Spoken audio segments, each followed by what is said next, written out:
بسم اللہ الرحمن الرحیم۔ سیف علی خان نے کہا انہیں دھرم سے لگتا ہے ڈر۔ سیف علی خان نے کہا وہ ریئل لائف میں ہے ایگنوسٹک۔ سیف علی خان نے کہا کس کا گاڈ ہے بہتر، اس کمپیریزن سے ہوتا ہے دکھ۔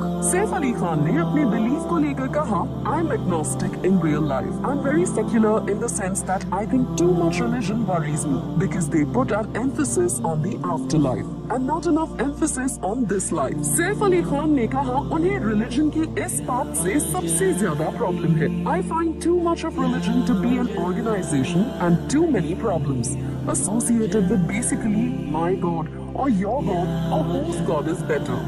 سیف علی خان کا کہنا ہے وہ ریلیجس اس طریقے سے ہے جس میں انہیں لگتا ہے کہ ایک ہائر پاور ہے، لیکن وہ کیا پاور ہے اس کے بارے میں انہیں کچھ بھی نہیں پتا۔ انسان لا یطغی، ٹائم کتنا رہ گیا ہے؟ 15 منٹ، 25 منٹ ہوئے ہیں، کتنا ٹائم رہ گیا؟ 20 جلدی میں چاہ رہا ہوں نا تاکہ یہ سورت کمپلیٹ ہو جائے آج۔ تو ان الانسان لیطغی، بے شک یہ انسان ناشکرا ہے، ارآہ استغنا، ان کا میں نے بتایا تھا نا لئن، اس لیے کہ یہ اپنے آپ کو مستغنی سمجھتا ہے، یہ سمجھتا ہے کہ میرے پاس اولاد اتنی ہے، میرے پاس مال اتنا ہے، میرا قبیلہ اتنا ہے کہ مجھے شریعت پہ چلنے کی ضرورت نہیں۔ غریب آدمی ہوتا ہے نا، مجبور لاچار، وہ اس کو تو اللہ کے خوف سے پھر بھی تھوڑا سا ڈرتا ہے وہ تو، جو جس کے پاس سب کچھ اللہ کا دیا سب کچھ ہو تو وہ کیا کہتا ہے، وہ اوپر سے کہتا ہے اللہ کا دیا بہت کچھ ہے، مگر وہ دل میں کیا کہتا ہے جب اللہ کا دیا اتنا کچھ ہے تو مجھے کسی سے ڈرنے کی ضرورت کیا، نہ مجھے قبر کے عذاب سے ڈرنے کی ضرورت، نہ مجھے اللہ کے عذاب سے ڈرنے کی ضرورت۔ تو اللہ فرما رہے ہیں کہ ارآہ استغنا، یہ اپنے آپ کو مستغنی سمجھتا ہے، اپنی صحت، اپنا مال، یہ سب چیزیں دیکھ کر ارآہ استغنا، ان الی ربک الرجعی۔ نیند تو نہیں آ رہی آپ؟ اچھا ٹھیک ہے۔ ارأیت الذی نام، بھلا اس شخص کو دیکھا جو تفسیر کا سبق ہو رہا ہے اور وہ سو رہا ہے، ٹھیک ہے، سو رہے تھے یا منہ نیچے جھکایا ہوا تھا؟ اچھا منہ نیچے جھکایا ہوا تھا۔ تو ابداً اذا صلی، ہونا تو یہ چاہیے کہ جب دیکھا، جن لوگوں میں انگریزوں میں بھی ایسے ہی ہے، کافروں میں بھی، کہ بعض کافر مسلمانوں کی عبادت کو دیکھ کے مسلمان ہو جاتے ہیں، حج دیکھتے ہیں، روزہ دیکھتے ہیں، نماز دیکھتے ہیں، تو وہ دیکھتے ہیں کہ یہ اتنی خوبصورت عبادت ہے کہ یہ ہمارے مذہب میں نہیں ہے۔ کئی تبلیغی جماعت میں اس کی مثالیں ملتی ہیں کہ وہ نماز پڑھ رہے تھے اور گوروں نے انٹرویو لیا، اسلام قبول کر لیا کہ بھئی یہ بڑی زبردست عبادت ہے۔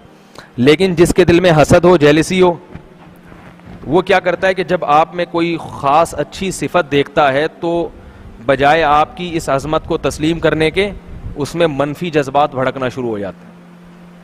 وہ کہتے ہیں اس کو اس کام سے روکو کیونکہ وہ یہ کرنے سے اس کی یہ لوگوں میں مشہور ہو رہا ہے، میرا مذہب چھوڑ کے لوگ سارے ادھر کو آ جائیں گے۔ اس کی مثال میں آپ کو اس زمانے کے لحاظ سے دوں، دنیا میں سب سے زیادہ قبول جو مذہب قبول ہو رہا ہے نا وہ بھی اسلام ہے، اور سب سے زیادہ دشمنی بھی اسلام سے ہی ہو رہی ہے۔ ہندوستان میں سب سے زیادہ مخالف کس کے ہیں؟ مسلمانوں کے، جو مخالف ہندو ہیں۔ اور برما میں کس کے خلاف؟ مسلمانوں کے خلاف۔ فلسطین میں کس کے خلاف؟ ساری دنیا میں اگر سب سے زیادہ دشمنی ہو رہی ہے تو کس کے خلاف ہو رہی ہے؟ مسلمانوں کے خلاف۔ لیکن کنورشن کے اعتبار سے جو غیر مسلم مذہب چھوڑ رہے ہیں، جس مذہب کو قبول کر رہے ہیں، وہ بھی سب سے زیادہ کون سا ہے؟ تو یہ اسلام کے حسن کی علامت ہے کہ اسلام میں حسن اتنا ہے کہ اس حسن کو دیکھ کے یا تو لوگوں کو جیلسی ہو رہی ہے یا کیا ہو رہا ہے؟ متاثر ہو رہے ہیں۔ باقی مذاہب میں حسن ہے ہی نہیں، جب نہیں ہے تو کسی کو حسد بھی نہیں ہوگا۔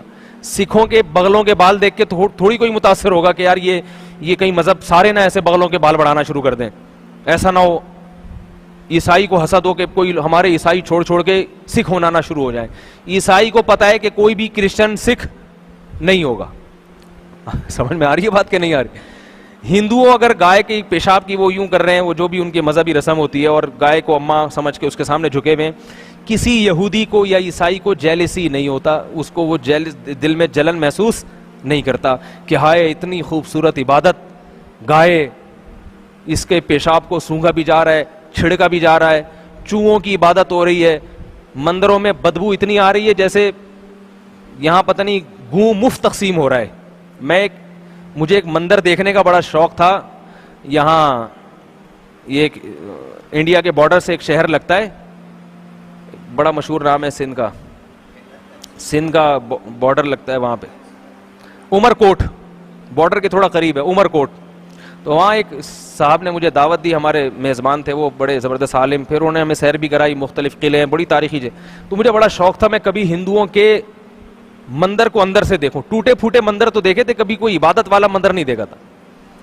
2 دن ہو گئے وہ مجھے لے کے ہی نہیں جا رہے کسی مندر.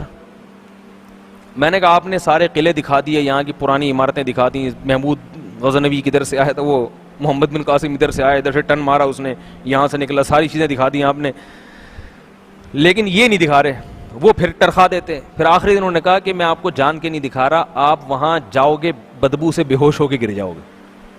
کہا یہ وہی جا سکتا ہے, وہی بیٹھ سکتا ہے جس نے بدبو کا تھوڑا بہت, آپ مولوی آدمی ہو, یہ پیشاب سے آپ لوگوں کو زیادہ نہیں ہے. سیاح بھی آ جاتے ہیں کپڑا بڑا منہ پہ باندھ کے, لیکن آپ نہیں جا سکتے, آپ کو 3 دن تک کھانا نہیں کھایا جائے گا. اتنی بڑا مندر تھا نا ان کا, جو سب سے بڑا, ہماری جیسے جامع مسجد ہوتی ہے نا, تو ان کا جو سب سے بڑا مندر کا اتنی بدبو ہے کہ یہاں الٹی آ جائے گی آپ کو, نہ جاؤ. تو میں نے کہا چلو اچھا ہی ہو گیا, پھر آپ نہیں لے کر گئے. تو ہندو مذہب میں کوئی ایسی اٹریکشن کی چیز نہیں ہے. عیسائیت کے پاس بھی کوئی خاص چیز بچی نہیں ہے, تو کسی کے پاس کچھ ہے ہی نہیں. لہذا ان سے اگر جیلسی ہوگی تو مذہب کی بنیاد پہ نہیں ہوتی, ان کی معیشت کی بنیاد پہ کوئی حسد کرے گا, بھئی یہ امریکہ اتنا ترقی کیوں کر رہا ہے, تو ہندوستان کو حسد ہو سکتا ہے, یہ اتنا آگے. چائنا حسد کرتا ہے امریکہ سے نا, چائنا امریکہ کے مذہب سے حسد نہیں کرتا, امریکہ کی ٹیکنالوجی سے. پھر امریکہ چائنا کی معیشت پہ حسد کرے گا, یار یہ ساری چیزیں جناب سوئی سے لے کے ہوائی جہاز تک ہر چیز یہ بنا رہے ہیں. تو مذہب کی بنیاد پر اگر حسد ہوتا ہے تو کس سے ہوتا ہے؟ مسلمانوں سے. تو جس چیز میں حسن ہوتا ہے یا تو لوگ اس کی طرف کھنچتے ہیں یا دور بھاگتے ہیں. بالکل مقناطیس ہے, مقناطیس نارمل کنڈیشن میں نہیں ہوتا, یا تو کھینچے گا یا دھکیلے گا, صحیح ہے نا. عام لوہے کے پاس رکھ دیں, نہ وہ کھینچے گا نہ وہ دھکیلے گا. تو جتنے بھی مشہور شخصیتیں ہوتی ہیں ان کا بھی یہی ہے کہ یا تو ان کے چاہنے والے ہوتے ہیں یا ان سے حسد کرنے والے ہوتے ہیں. تو اب اپنے محاسبہ کرنا چاہیے. اگر آپ کو ان سے حسد ہو رہا ہے تو اس کا مطلب آپ اندر سے خراب ہیں. محبت ہو رہی ہے آپ کو ان سے, اس کا مطلب آپ کا اندر کا ایریا جو ہے نا, اندر کے پارٹس آپ کے صحیح کام کر رہے ہیں. تو